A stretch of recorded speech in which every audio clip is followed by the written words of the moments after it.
యేసుక్రీస్తు నామములో అందరికీ కూడా ఈ ఉదయకాల సమయమున శుభాభివందనములు తెలియజేసుకుంటున్నాను. అందరికీ ఈ దినమున శుభములు కలుగును గాక. ఆమెన్. చూడండి, ఈ దినమున దేవుడు మనకిచ్చినటువంటి వాగ్దానమే తెస్సలోనికైలకు రాసినటువంటి మొదటి పత్రిక 4వ అధ్యాయము 16వ లేఖనాన్ని మనం స్పష్టంగా చదువుకుందాం. ఆర్భాటముతోనూ ప్రధాన దూత శబ్దముతోనూ దేవుని బూరతోనూ పరలోకము నుండి ప్రభువు దిగివచ్చును. అవును, ఆర్భాటముతో ప్రధాన దూత శబ్దముతోను దేవుని బూరతోను పరలోకము నుండి ప్రభువు దిగివచ్చును. ఈ లోకమునకు భూలోకము మీదకు ప్రభు అయిన యేసుక్రీస్తు వారు ఈ రీతిగా రాబోతున్నారు. ఆర్భాటముతో రాబోతున్నారు, ప్రధాన దూత యొక్క శబ్దముతో రాబోతున్నారు, అలాగే దేవుని బోరతోనూ ఈ లోకమునకు రాబోతున్నాడు.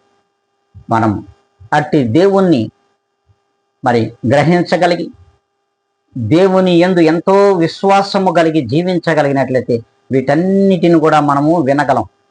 ఖచ్చితంగా వినగలిగినటువంటి ఆ దినము కొరకు మనం ప్రార్థన చేయగలిగితే, ఆ ప్రార్థనలో మనం జీవించగలిగినట్లయితే, దేవునికి మాదిరిగా జీవించగలిగినట్లయితే ఖచ్చితంగా ఇట్టి వాటిని మనము చూడగలం.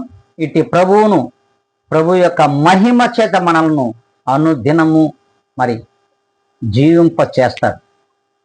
ఇలా జీవింప చేయాలనుకుంటే దేవునికి మాదిరికరంగా ఈ దినం నుండి మన ప్రవర్తనను మార్చుకోవాల్సిన అవసరం కూడా లేకపోలేదు. కనుక దేవుడు ఇట్టి కృపను మనకు దయచేయాలని అందరం కూడా దేవునిలో ప్రార్థనలోనూ ఏకీపిద్దాం.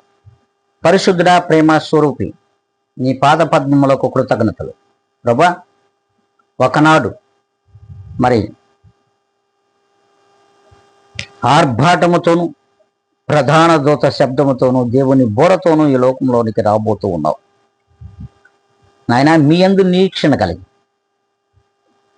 మీ ప్రేరణతో ఈ లోకంలో జీవించడానికి కృప చూపమని బ్రతిమలాడుకుంటూ, ప్రభా, వీక్షించున్న ప్రతి ఒక్కరిని మీ చేతులకు అప్పగించుకుంటున్నాను. వింటున్న ప్రతి బిడ్డను కూడా మీ చేతులకు అప్పగిస్తూ ఉన్నాను. నన్ను నేను మిక్కిలిగా తగ్గించుకొని క్రీస్తు యేసు నామములో అడిగి వేడుకొని ప్రార్థిస్తున్నాను మా తండ్రి.